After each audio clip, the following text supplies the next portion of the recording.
yang hargis bisa negara kalau ada yang terjadi tahu mungkin ada uji entas penjiran di sini negara gede berarti aku sambut mungkin yang uji mudatin juga mudah seperti kemudian ambil masih sambung nanti sambutnya berbeda ini sumpah untuk ini jelas juga nih sambutnya kalau di sini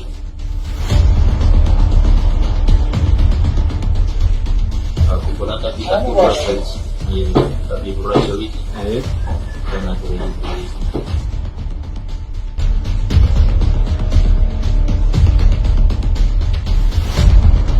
bahasa itu adit nama-nama itu bisa gitu Ada kalau kita kawan itu tidak bertemu sama macam kita dari Michigan itu Ada Kamboja daripada karena itu dan organik dan apa kita lihat di sana Ada Kamboja dia di sana dan organik dan ini satu itu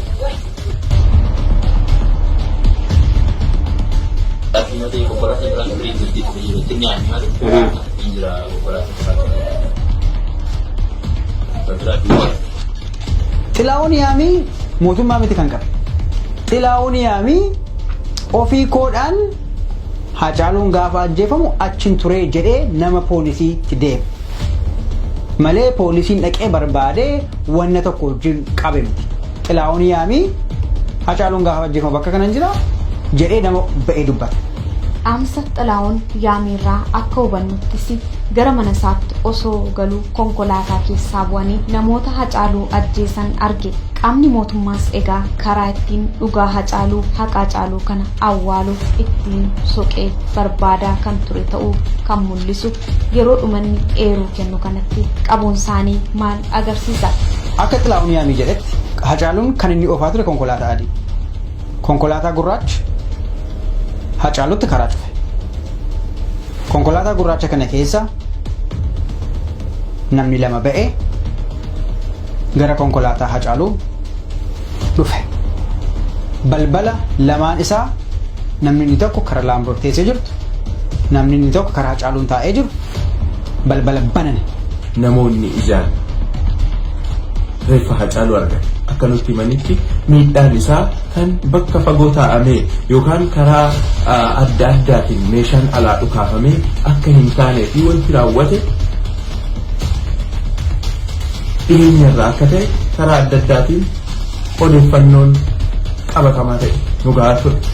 Gaaffilee fi yaadonni rogeeyyii miidiyaalee Oromoof aktiivistoota Oromoorraa burqus Hacaaluu kanneen ajjeesan akkamiin Laamroot Kamaaliin hin ajjeesiin hafan konkolaataa tokko keessa waliin turan ta'us Laamrootiin hin ajjeefne osoo Hacaaluun ajjeefamuu agarteetti. Kanas ni beeku namni ijaan argite kun boru ragaa taatis jedhamee shakkuun ni danda'ama. Garuu haajaa ishee namni hin dhaqne dhiisanii deeman akkamitti maaliif isheenoo isaan waliin shira kanaaf daandii mijeessituu turte? Balbala bananii Hacaaluu bira ajjeesanii yookaan rasaasaan rukutanii Laamrootiin utuu hin tuqiin deemanii. Laamroot hin tuqamu. Namni nama ajjeesu tokko namni kamiyyuu taanaan nama utuuti ajjeestu namni bira taa'ee si ilaalaa jira taanaan maaliif nama si ilaalaa jiru sana dhiistee deemta? Nama ajjeesaa jirta, namni bira taa'ee jira, lamaan isaanii ajjeesuu dandeessa, garuu Hacaaluu duwwaa bira ajjeesee deema. Maaliif? Laamroot maaliif hin ajjeefamiin hafte? Gaaffii mataa isaa danda'eedha. Laamroot yeroo tokko mana murtiitti dhiyeessine erga jedhanii booda deebisanii waa'ee Laamroot wanti nuti dhageenye hin jiru. ሃጫሉ ሁንዴሳ ሲገደል አብራው የነበረችው ላምሮት ከማል ዛሬ ለአራተኛ ጊዜ ፍርድ ቤት ቀርባለች። ኤርጋ ነምኒ አጀቻ ነመ ፕሮፋይል ጉዳ ቀቡ ከነ ወጅን ወል ቀበቴ ምን ሂዳት ጅሩ የሮ ሰነ በሄ አካውንቲ ፌስቡክ ኢሳ ዲአክቲቬት ጎደ ጀኒ ዱበቱዳ ባኢነ መረክስ አኩመ ሲኒን ጀደ ነምኒ mucayyoo sana wajjin waliin dhiyaatu abbaan buddeenaa ishee obbo Yohaannis Mitikuu immoo hiriyaa bara dheeraa kan obbo Dammallaash Gabranii ta'e. Wantoonni kun hundi shakkii adda addaa kan nama keessatti uuman ta'ee waan argineef qorannoo keenya ji'oota 5-6 darbaniif gochaa turreen waan adda addaa dhageenyee jira. Waan adda addaa dhaga'uudhaaf deemna. Laamroot iddoo ajjecha sanatti argamte walitti dhufeenya Xilaayyaamii wajjin ni qabdi. Xilaayyaamii fi Laamroot wal qabsiisee qaamonni mootummaa maal jedhanii turan? Laamroot mana murtii deemtee waa'ee Xilaayyaamii maal jettee turte? Mootummaanis Xilaawun Yaamii hidhee maaliif akka Jawaar fa'aa obbo Baqqalaa Garbaa fa'aa irratti akka ragaan bahamuuf barbaade? Jawaar Mohammadii fi obbo Baqqalaan badii tokko malee gadda obboleessa isaanii ibsachuuf bahanii mana iraarsaatti gidirfaman. Kunis maaliif kan inni ta'uu danda'e? Amma irraattis ajjechaa Hacaaluuf murtiin osoo hin darbiin maaliif ture? Maaliif dhugaa dhiiga Hacaaluu dhoksan? Fedhiin isaan qaban maal ture? Yaa bakka baay'ee muddamanii makiinaa tolfatanii tuma deemu. Bakka makiina isaaniis illee keessatti baay'ee muddamee kufee ture. Kufee ture makiinaa sun. Inde bukan nak kerja. Jadi mana?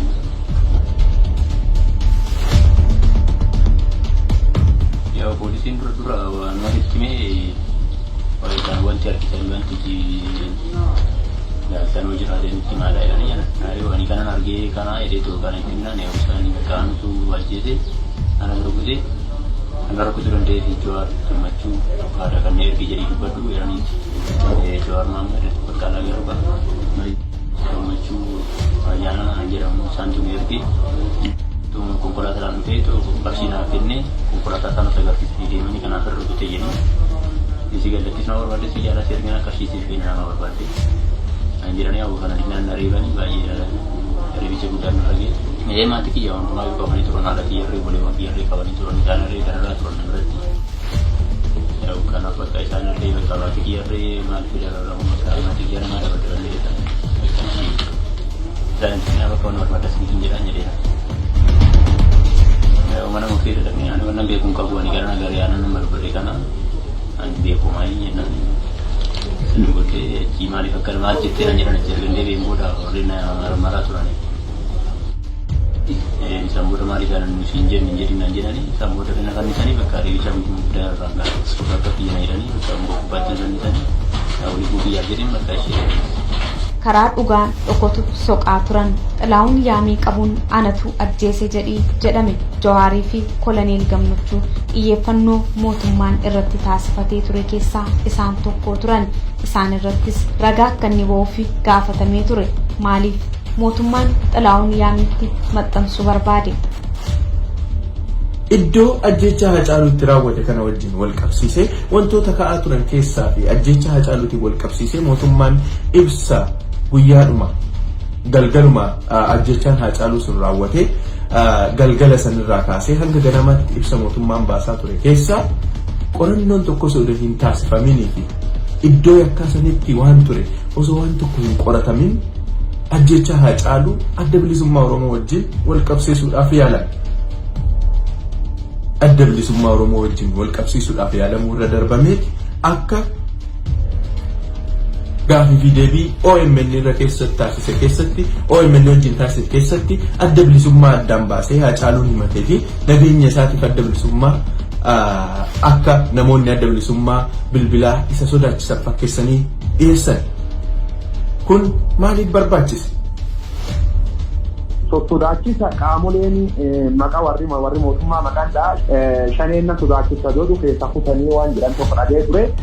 Hacaaluun waan shane jedhanii na biratti waan inni dubbachuuf hin qabadhu. Qaamoleen gargaraa sodaachisu nallee dhuunfaan natti hima ture. Nayyoo akka dhuunfaatti dhufee na gorsa ture. Atis miidiyaa gubbaa fi gosa walleessuun sirra qabuu dandeetti. Reeffi Hacaaluu gara hospitaala Phaawulositti geeffame achittis du'uunsaa mirkanaa'e. Akkuma ammaan dura namni yoo ajjeefamu qorannoon taasifamuuf gootni Oromoo Hacaaluu